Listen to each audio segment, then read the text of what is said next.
Psalm 78. Give ear, O my people, to my law. Incline your ears to the words of my mouth.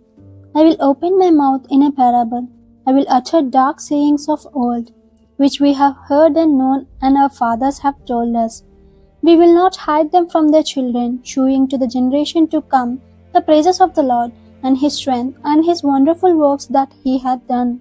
For he established a testimony in Jacob, and appointed a law in Israel, which he commanded our fathers, that they should make them known to their children, that the generation to come might know them, even the children which should be born, who should arise and declare them to their children, that they might set their hope in God, and not forget the works of God, but keep his commandments, and might not be as their fathers, a stubborn and rebellious generation, a generation that set not the heart aright, and whose spirit was not steadfast with God. The children of Ephraim, being armed and carrying bows, turned back in the day of battle. They kept not the covenant of God, and refused to walk in his law, and forget his works and his wonders that he had shewed them. Marvelous things did he in the sight of their fathers, in the land of Egypt, in the field of Zon.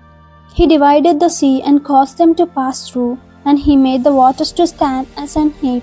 In the daytime also he led them with a cloud, and all the night with a light of fire.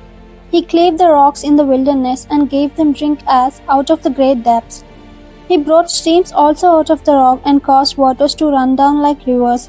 And they sinned yet more against him by provoking the Most High in the wilderness. And they tempted God in their heart by asking meat for their lust. Yea, they spake against God. They said, Can God furnish a table in the wilderness? Behold, he smote the rock, that the waters gushed out, and the streams overflowed. Can he give bread also? Can he provide flesh for his people? Therefore the Lord heard this, and was wroth.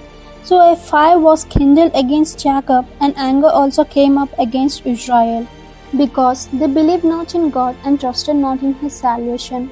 Though he had commanded the clouds from above, and opened the doors of heaven, and had rained down manna upon them to eat, and had given them of the corn of heaven. Man did eat angels' food, he sent them meat to the full. He caused an east wind to blow in the heaven, and by his power he brought in the south wind.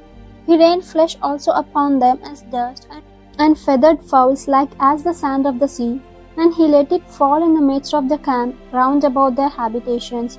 So they did eat, and were filled, for he gave them their own desire.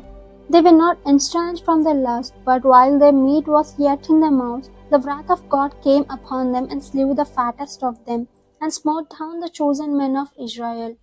For all this they sinned still, and believed not for his wondrous works. Therefore the days did he consume in vanity, and the years in trouble.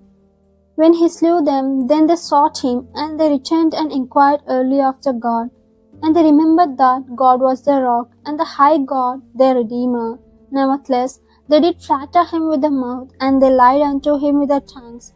For their heart was not right with him, neither were they steadfast in his covenant. But he, being full of compassion, forgave their iniquity, and destroyed them not. Yea, many a time turned he his anger away, and did not stir up all his wrath. For he remembered that they were but flesh, a wind that passeth away, and cometh not again. How often they did provoke him in the wilderness, and grieve him in the desert. Yea, they turned back and tempted God, and limited the Holy One of Israel. They remembered not his hand, nor the day when he delivered them from the enemy. How he had wrought his signs in Egypt, and his wonders in the field of Zon, and had turned their rivers into blood, and the floods that they could not drink. He sent divers sorts of flies among them, which devoured them, and frogs which destroyed them. He gave also their increase unto the caterpillar, and their labor unto the locust. He destroyed the vines with hail, and the sycamore trees with frost. He gave up the cattle also to the hail, and the flocks to hot thunderbolts. He cast upon them the fierceness of his anger, wrath, and indignation, and trouble by sending evil angels among them. He made a way to his anger, he spared not their soul from death, but gave their life over the pestilence. And smote all the firstborn in Egypt, the chief of their strength, in the tabernacles of Ham. But made his own people to go forth like sheep, and guided them in the wilderness like a flock. And he led them on safely, so that they feared not. But the sea overwhelmed their enemies. And he brought them to the border of his sanctuary, even to this mountain which his right hand had purchased.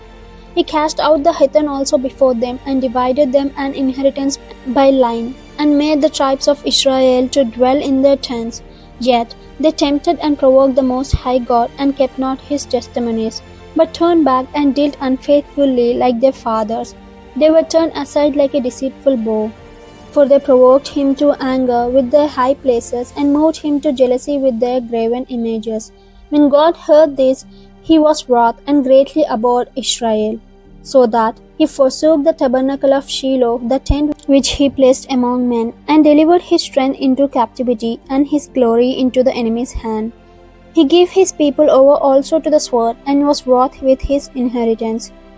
The fire consumed the young men, and their maidens were not given to marriage.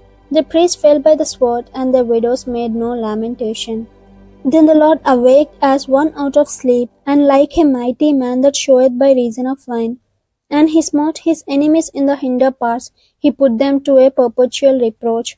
Moreover, he refused the tabernacle of Joseph, and chose not the tribe of Ephraim, but chose the tribe of Judah, the Mount Zion which he loved, and he built his sanctuary like palaces, like the earth which he had established forever. He chose David also his servant, and took him from the sheepfolds. From following the eve's gate with youngs, he brought him to feed Jacob his people, and Israel his inheritance. So he fed them according to the integrity of his heart, and guided them by the skillfulness of his hands.